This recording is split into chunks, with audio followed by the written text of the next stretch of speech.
Assalamualaikum warahmatullahi wabarakatuh. Baiklah, pada kesempatan kali ini Ibu akan menjelaskan materi kelas 12 di semester 1. Bab pertama adalah sifat koligatif larutan.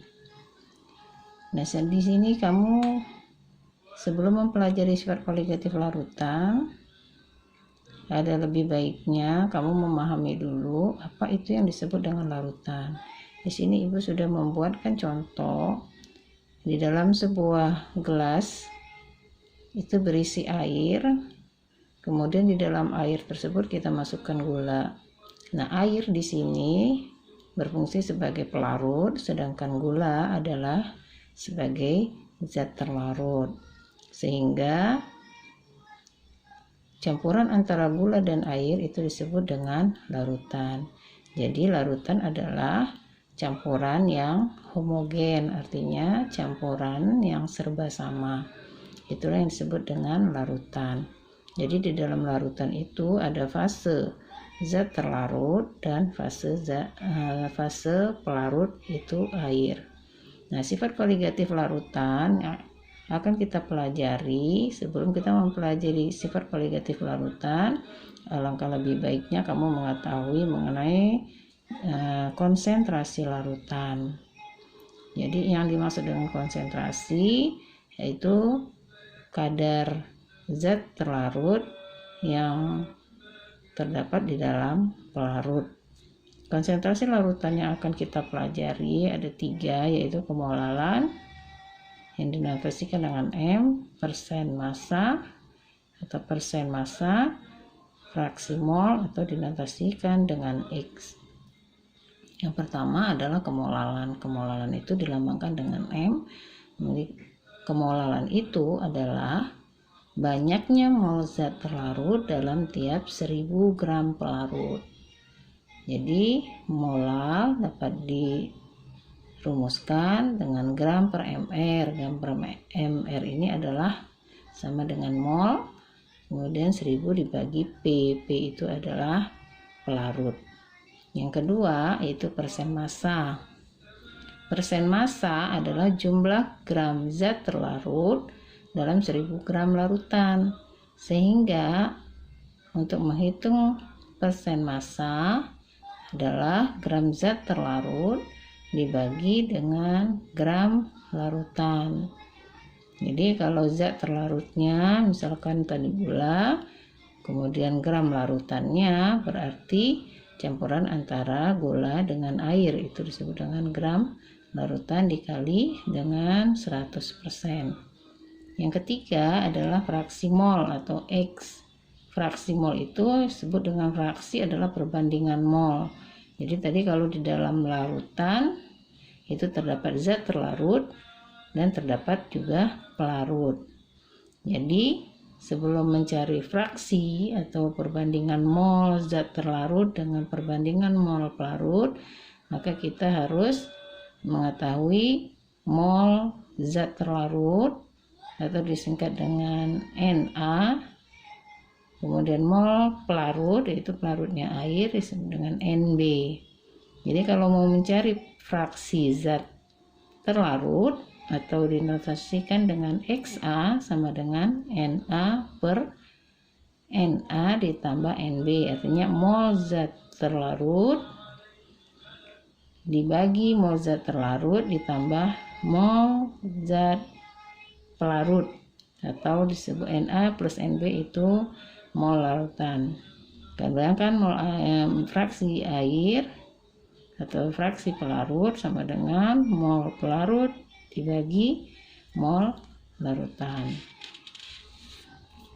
Nah, di sini kita coba contoh, misalnya mencari kemolalan.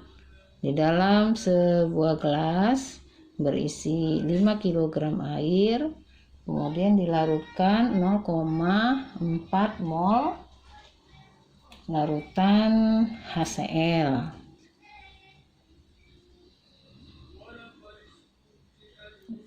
Sehingga kita bisa menghitung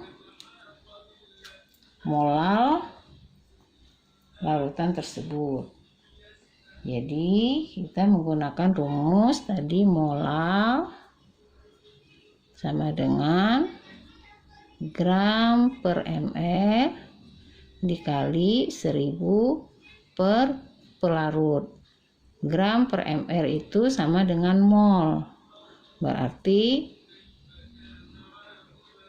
mol HCl-nya adalah 0,4 dikali 1000 per pelarutnya. Pelarutnya itu dalam gram, tadi banyaknya gram, berarti 5 kg air itu sama dengan 5 dibagi 1000, berarti 0,05 gram. 0,05 gram, sehingga dapat kita peroleh hasilnya adalah 0,08 molal. Nah, untuk persen massa contoh soalnya, jadi di dalam 350 ml air ditambahkan 4 gram glukosa. Rumus glukosa adalah C6H12O6 pada suhu 80 derajat Celcius. Di sini memiliki kerapatan air atau massa jenis airnya 0,975 gram per mililiter. Yang ditanya berapa persen gulanya di dalam larutan tersebut. Nah, di sini kita bisa menganalisis soalnya karena di sini diketahui rho atau massa jenis air, di mana massa jenis air itu rumusnya massa per volume. Sehingga dari sini kita bisa menghitung massanya karena volumenya diketahui 350, massa jenisnya 0,97. Jadi tinggal dikalikan mililiternya dicoret, kemudian dapat 341,25 gram. Itu hasil kali dari massa jenis dikali volume. Kemudian kalau menghitung persen gulanya, berarti massa gula dibagi dengan massa larutan. Jadi massa gulanya di sini ada 4 gram. Kemudian massa larutan itu adalah penjumlahan dari massa gula ditambah dengan massa air. Jadi massa gulanya 4, massa airnya yang ini tinggal kita jumlahkan. Kemudian karena dia ditanya adalah persen, makanya di sini dikali 100%. Gram-gramnya boleh dicoret. 4 dibagi 345 kali 0,25 dikali 100%, maka diperoleh 1,158%. Kemudian contoh yang ketiga itu mengenai fraksi mol.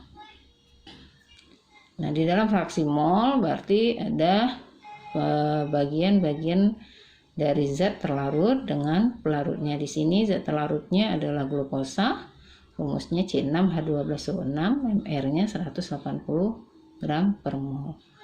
Sedangkan airnya, pelarutnya adalah 250 ml, mR-nya sama dengan 18.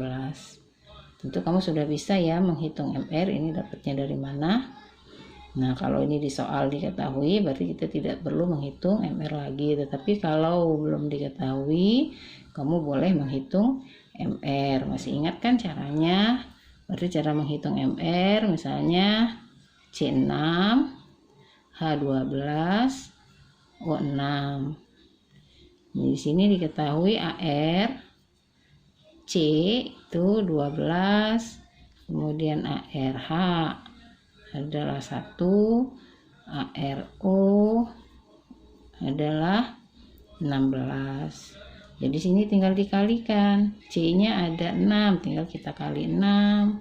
H-nya ada 12, kita tinggal kali 12. O-nya ada 6, kita kali 6. Ini kita jumlahkan semuanya. Berarti ini ada berapa? 12 dikali 6, kemudian kita jumlahkan, kemudian sini hasilnya kita peroleh 180. Demikian juga untuk air. Nah, kembali lagi ke sini. Kalau mencari fraksi mol glukosa, yang ditanya adalah fraksi mol glukosa adalah XA. Nah, kalau kita mau mencari fraksi glukosa, berarti fraksi mol glukosa itu sama dengan mol glukosa dibagi mol glukosa ditambah mol air. Makanya kita perlu mencari mol masing-masing dulu, mol glukosa dengan mol air. Mol glukosa berarti mol adalah gram per mr. Berarti gram siapa? Gram glukosa adalah 27 dibagi mr-nya adalah 180. Gram bisa dicoret sehingga diperoleh 0,15 mol. Kemudian mol air sama dengan gram per mr juga, yaitu gram air 250, yang ini dibagi dengan 18 mr air. 250 dibagi 18 gram per mol sama dengan 13,89 mol. Kemudian yang ditanya fraksi mol glukosa, berarti mol glukosa yang ini 0,15 dibagi mol glukosa ditambah mol air, sehingga diperoleh, ini mol atas bawah bisa dicoret, sehingga diperoleh 0,011 fraksi glukosa. Nah, di sini untuk konsentrasi rasa kamu sudah paham ya. Kemudian kita lanjut, kita membahas mengenai sifat koligatif.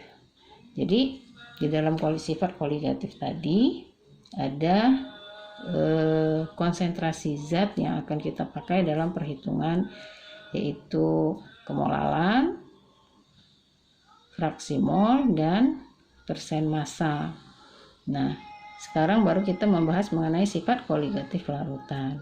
Sifat koligatif larutan adalah sifat larutan yang tidak tergantung pada jenis zat terlarut, tetapi hanya tergantung pada jumlah partikel zat terlarut.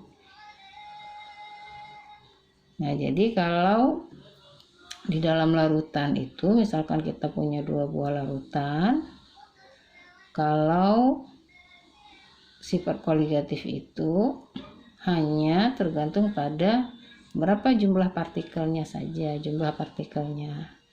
Nah, sifat koligatif larutan dapat dibagi 2, ada sifat koligatif larutan non elektrolit dan sifat koligatif larutan elektrolit. Sifat larutan non elektrolit adalah larutan yang tidak bisa menghantarkan listrik, misalnya gula, kemudian urea, ya, kemudian alkohol, dan yang lain-lain. Sedangkan larutan elektrolit adalah larutan yang dapat menghantarkan arus listrik karena dia mengandung ion.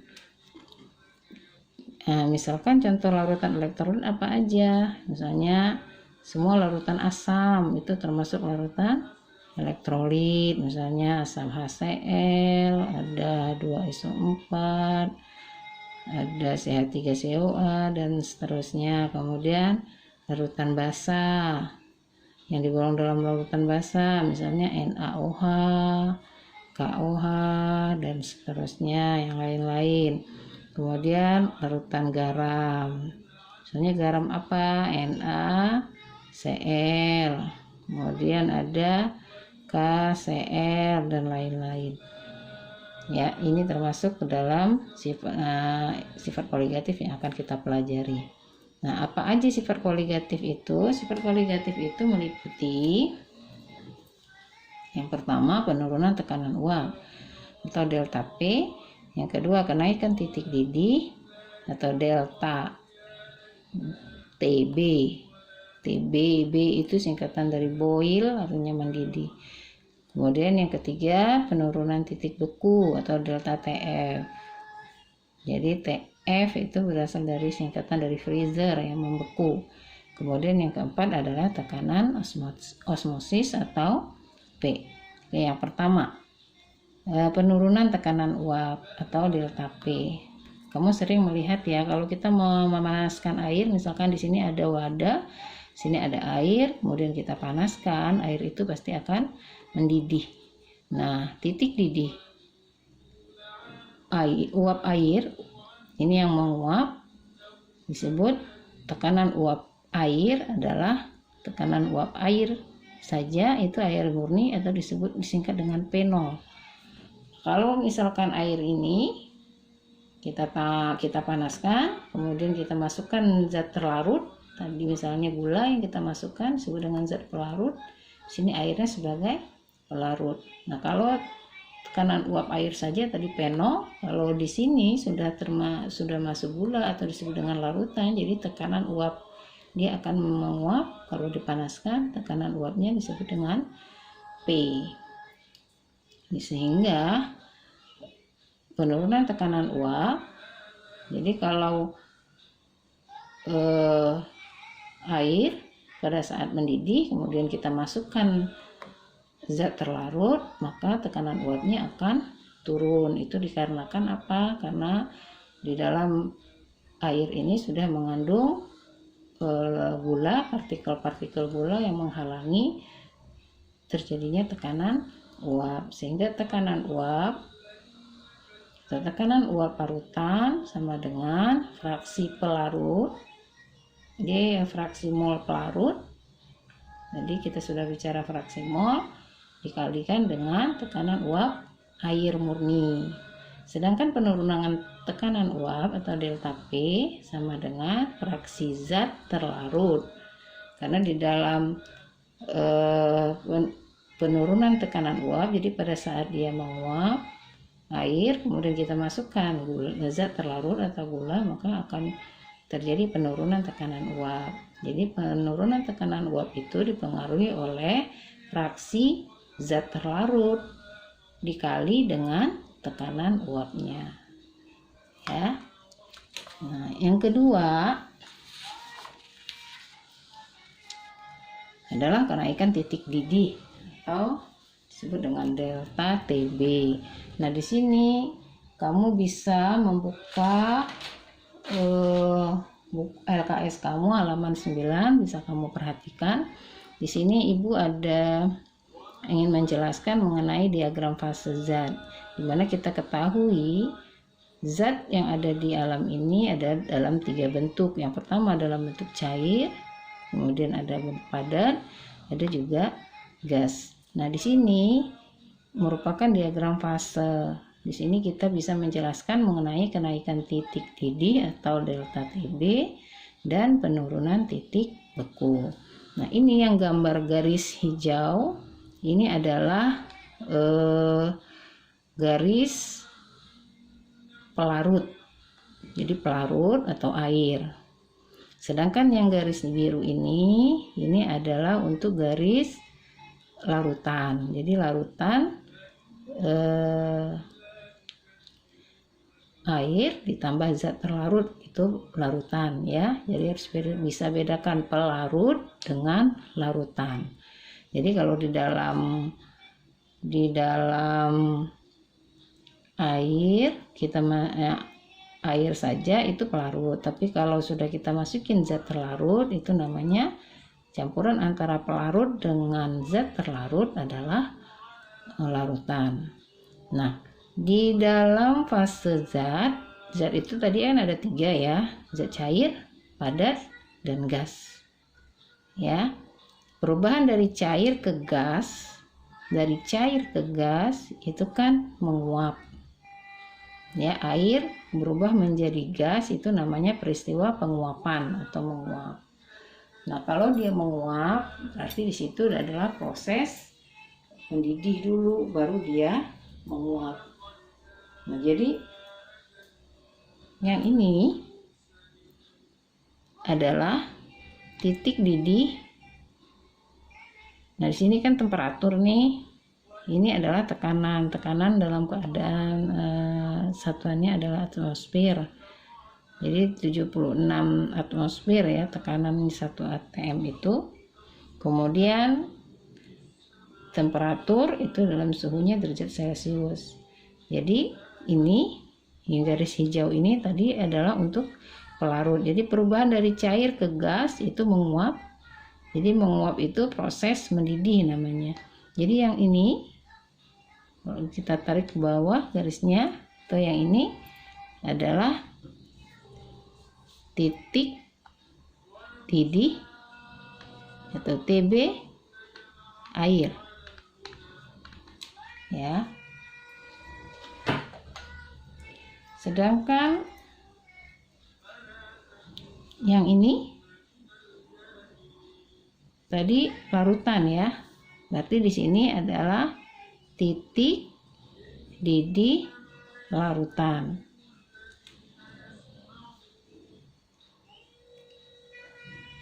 Titik didih air kalau misalkan kita anggap saja 100 derajat Celcius, ini titik didih air. Sedangkan ini adalah titik didih larutan. Berarti titik didih larutan lebih besar dari 100 derajat Celcius. Sehingga perubahan antara titik didih air ke titik didih larutan itu disebut dengan delta TB. Itu kenaikan titik didih ya. Jadi selisih antara titik didih larutan sehingga delta TB itu sama dengan selisih antara titik didih larutan, jadi titik didih larutan dikurang titik didih air ya, atau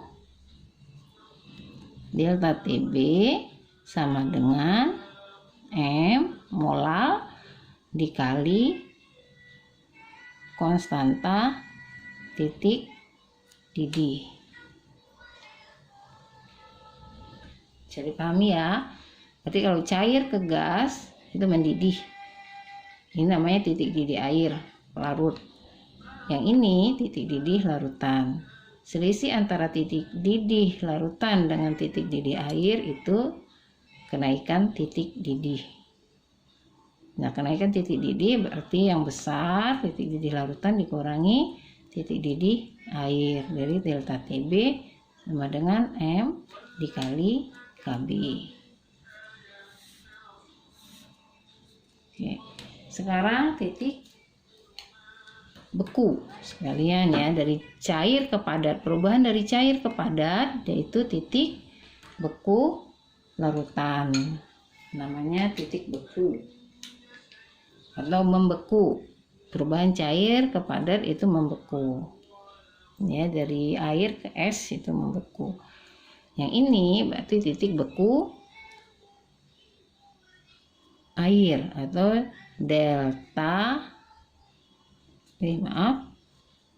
titik beku pelarut.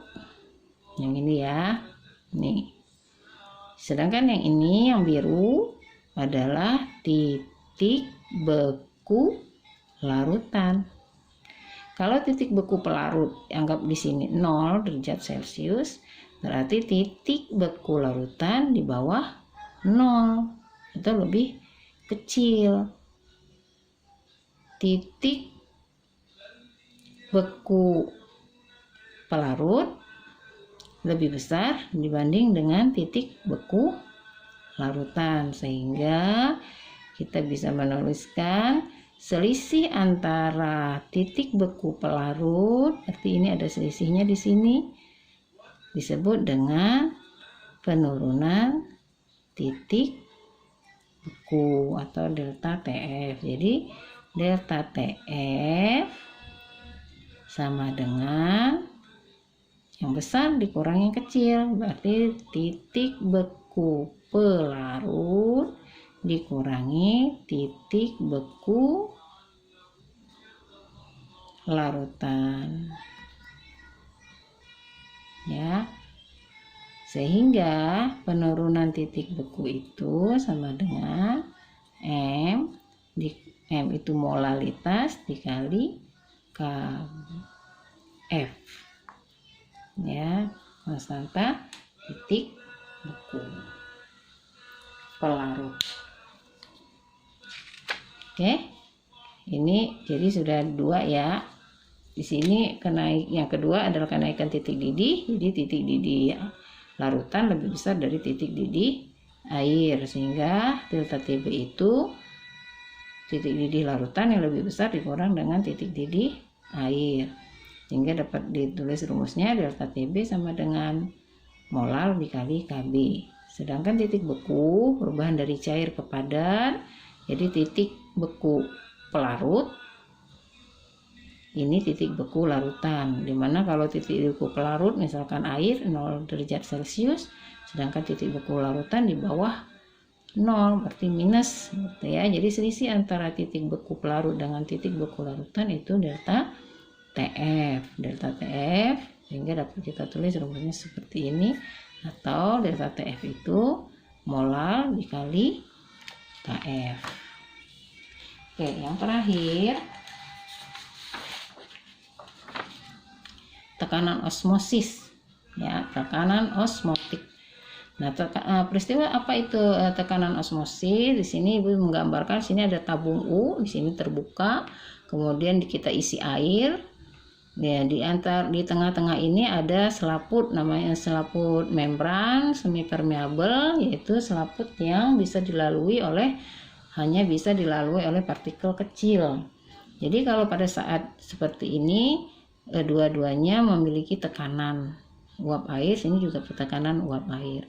Nah, di sini bisa kita lihat, ini kalau kita lebarkan, kalau misalkan di sini air, di sini juga air, di sini ada selaput membran semi permeabel, jadi molekul air dari sebelah kanan bisa masuk ke kiri, yang dari kiri juga bisa ke kanan. Itu jadi bisa perpindahan partikel molekul airnya dari yang sebelah kanan ke kiri, karena ini konsentrasi larutannya sama. Nah, apa yang terjadi kalau salah satu dari tabungnya misalkan di sebelah kanan kita tambahkan zat terlarut, di sini.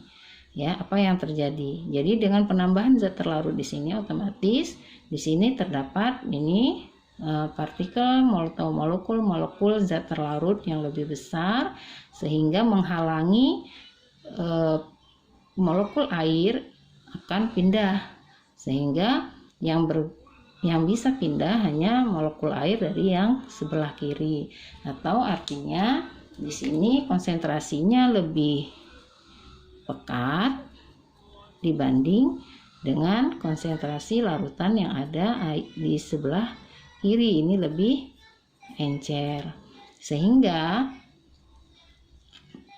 molekul kecil, molekul air hanya bisa berpindah dari yang encer ke larutan yang lebih pekat. Ini kenapa lebih pekat? Karena tadi sini kita tambahkan zat terlarut, sehingga karena dia pindah dan terjadinya tekanan, maka dia akan peristiwa yang perpindahan dari larutan dari encer ke pekat itu disebut dengan peristiwa osmosis. Jadi kalau dia pindah, kemudian di sini ada tekanan uap airnya pindah ke kanan, sehingga ini menjadi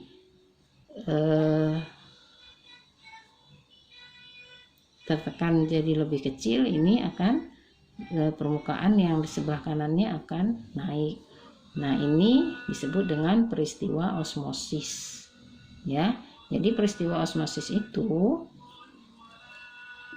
adalah proses perpindahan molekul pelarut dari konsentrasi yang rendah ini ke larutan yang konsentrasinya lebih tinggi, yang ini, melalui suatu membran atau selaput semi permeabel. Jadi proses perpindahan partikel atau molekul air dari konsentrasi yang encer pindah ke konsentrasi yang lebih pekat melalui selaput membran semipermeabel, itu disebut dengan tekanan, disebut dengan osmosis. Nah, peristiwa osmosis ini bisa berhenti kalau sudah tercapai suatu kesetimbangan. Sedangkan tekanan yang diberikan, seperti ini ada tekanan yang diberikan untuk menghentikan proses osmosis disebut dengan tekanan osmosis atau P. Ya. Jadi kalau di tekanan osmosis itu ada istilah isotonis. Apa itu isotonis? Nah, isotonis ini contohnya kalau konsentrasi dari keduanya sama, ya, jadi posisi larutannya sama konsentrasinya antara keduanya, itu disebut dengan isotonis. Nah, kalau salah satu lebih tinggi tekanannya, kalau tekanannya sama tadi isotonis, kalau larutan itu memiliki tekanannya atau tekanannya lebih tinggi disebut dengan hipertonis, seperti ini. Ini hipertonis. Ya, hipertonis. Sedangkan kalau yang lebih rendah disebut dengan hipotonis. Oke. Nah, sedangkan rumus tekanan osmosis itu P sama dengan molaritas, molar. Ya, ini molaritas. Molaritas itu adalah banyaknya mol zat terlarut dalam tiap 1 liter air. Jadi rumusnya adalah mol per volume. Jadi molar dikali R dikali T. Molaritas larutan M. R itu adalah tetapan gas ideal, ada nilainya 0,082 liter atm per mol Kelvin.